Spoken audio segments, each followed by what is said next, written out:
Today on the Fit Stoic podcast, episode 19, Stay in Your Own Business. We're going to look at the choices we make, the opinions others may hold of our choices, and then how we think about that relationship between what we are choosing to do and what we think about what people think about what we're choosing to do. All right, welcome to the show. I'm Corey Samuelson. Today I'm going to be reading from the Gymchiridion, chapter 13. Begin quote. Stay in your own business. Your choice, that's your business. If what others think of you is a concern, you will be at the mercy of their judgments. If others mock you for partaking of a group cardio class, and you care what they think, you may well stop going. It takes great skill to juggle the demands of your own nature while attempting to look good for an audience. Straddling a fence leaves no ability to make progress in any direction. Be willing to be thought foolish. Just don't actually be foolish by ignoring your own well-reasoned choice. End quote. This may not be universal as an experience for every individual, but I think it's close to that. We're almost as concerned with the opinions that others hold of us as we are with making the right choices and making progress in our own, goal achievement. And that is a tough situation to be in. So, for example, if I hold the idea that I want to get my aerobic capacity up and I'm going to go over into a public field here close to where I live and do wind sprints, for example. And then I think, but then, people are going to see that I don't run that fast, or my sprinting technique is poor. And then, in this hypothetical situation, I start to think, well, maybe that's not a good idea. Maybe it would be better if I got a rowing machine. And then, those implications of I could be running and doing a certain type of exercise that I've looked into the research. I've thought about the explosiveness of the sprinting and how good it is for me and how that fits into my overall workout program. And yeah, I think that's a good idea. But then on the other hand, I'm thinking, what'll people think? Maybe they're going to, judge me and I'm going to be looked down on. Maybe they'll snicker behind their hands or, I could blow this way out of proportion, obviously. And instead, then I start thinking, well, I could invest, maybe $1,000, $1,500 into a rowing machine.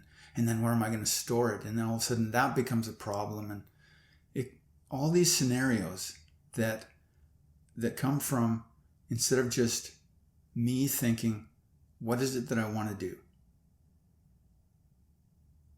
It's as simple as that. I want to go and sprint because that makes the most sense for me. This is what it's going to move me forward in the direction of achieving the goals that I have. This is me living an excellent life. And that's the step that I'm going to take.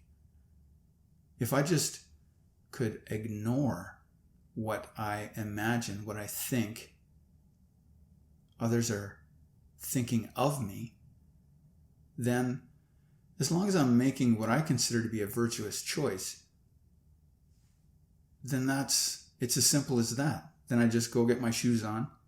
I schedule the time that I want to go and do my running, and away I go. And then I get the feedback of that activity and whether it's actually serving my goals or not, right? Very, very simple. We all complicate our lives when we start considering what will people think. all that we actually need to consider is, what am I striving to achieve? What does excellence look like? What does it feel like? What does excellence entail in my life? Then as we go about working toward our goals, living our lives that we consider to be excellent, the only thing that we need to be open to is feedback from others, actual feedback. So if I, again, in my little hypothetical situation, if I go and run in a field and then I find out that the city's actually doing some work there and they don't want anybody to be there, then I'll get that feedback. And it's like, oh, okay, I have to adapt my plan instead of me thinking, oh, I wonder if it's okay if I'm here, or what will people think, and maybe I shouldn't be here, that kind of thing. We just act and then openly be prepared to adapt. Very simple. Instead of trying to come up with all these hypothetical hurdles. I've said in past episodes that it definitely is important, and I stand by this, that we think about the obstacles that we will encounter. But those obstacles that we imagine we might encounter are to be practical, not fantastical. For example, I used the hypothetical of how would I reach my goal if an asteroid struck the Earth? Okay, that's definitely a possibility. However, how practical is that? Why not think of the practical obstacles? Well, what'll happen if I run too hard in my sprinting example? Okay, that's actually practical. I haven't sprinted in quite some time. So going all out, that's something that I should take into account. Maybe I'll start at 40% effort and slowly amp up what I'm doing. Maybe there are other people at the field at which I want to do my running. Okay, so if there is somebody that's maybe playing a soccer game and the field therefore is cut in half, or I have to stay on the periphery, whatever it is, like those are practical obstacles. But the opinions of others, what are those? They're just what we imagine. Unless they actually voice their opinions, what does it really matter? Allow for actual, concrete feedback. If somebody has an opinion that they feel strongly enough about that they actually share it, okay, now you have something that you can actually consider. But considering something that is possibly just a figment of your imagination, why would you deal with that? By staying in your own choice. And that's, again, the only thing that is within our power. It makes our lives so much simpler. If we try to determine the choices of others without even actually speaking to them, we're just imagining what they might be thinking. It makes things so tough. So be willing to be thought foolish. Even if that becomes something that someone actually tells you, well, that's a dumb idea. That's according to them. If you put in the effort to reason your next step, or to bring you closer to your goal or to move in the direction of your achievements that you want, then you're basing your life on your well-reasoned thinking. And that's what you should be doing, right? That makes the most sense. Okay, I've thought about this, and this is what I'm going to do. And then somebody comes along and says, yeah, I think that's a bad idea. Fair enough. If they actually then come up with points that you start to think, oh, I hadn't actually thought about that before, or hadn't considered that angle. Now you have a little bit more information. They actually may be helping you at that point.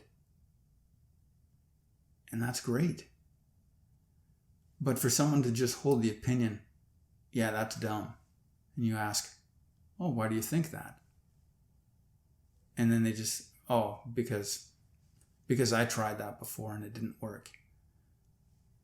Okay, again, fair enough. But this is your experience of what you're doing. It's not necessarily going to be the same.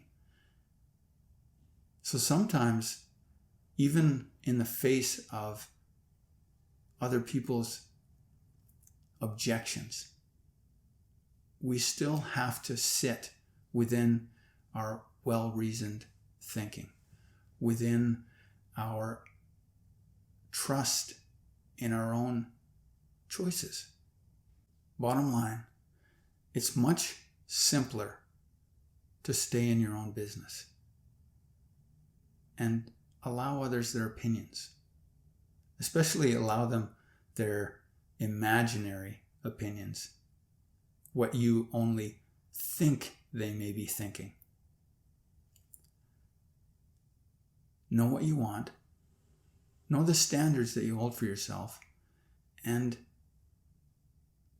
trusting in your ability to think for yourself, to take responsibility for your life, and to make good choices, to act on those choices, to then get the feedback from the actual experience of it, of actually taking the actions that you consider well-reasoned. And then just from there, adapting from actually doing things instead of simply thinking about them or simply thinking about what other people might be thinking about what you're thinking of doing. You can see how this starts to get fairly convoluted as opposed to keeping it nice and simple. Stay in your own business. Make choices. Act on those choices. And then let your actions dictate what the results are. And not trying to think 5, 6, 8 steps ahead. It's great to plan, but you need to act.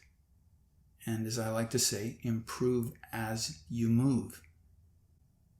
Even in the face of someone actually letting you know that they consider what you're doing to be foolish, what is going to have more weight for you? Your own well-reasoned thinking. You put a lot of thought into it. Think, yep, this is what I'm going to do. Or someone's mere opinion. You can see the power that someone could have. And this is played out every day. Where someone, all they have to do is just say, that's bad. That's dumb. You're an idiot. It plays out every day in almost all our lives. People are just trying to alter another person's direction by just having an opinion about how they are living. If we've judged for ourselves that we're on a good path and just someone's opinion that, nope, you're not, can sway us, that's being really foolish. That's actual foolishness. There's so much in our modern lives that can distract us from our path, the one that we have chosen for ourselves. Just distraction after distraction after distraction. Add to that what we only imagine others think of what we do, what we think they're judging us for, and it becomes really difficult to make progress and to live what we consider an excellent life. Stay in your own choice. Let others deal with what they choose to think about. And even if they actually are putting their thought and their effort into swaying you from what you have reasoned out is the way that you want to live, that's their business. Stay in your own business. If you would like a copy, a free PDF of the Gymchiridion, go to gymmanual.com. Thanks for tuning in today. I hope you enjoyed that episode. If you did, please share it with someone that you believe might like it too. This is Corey. Whatever your obstacle, operate with excellence.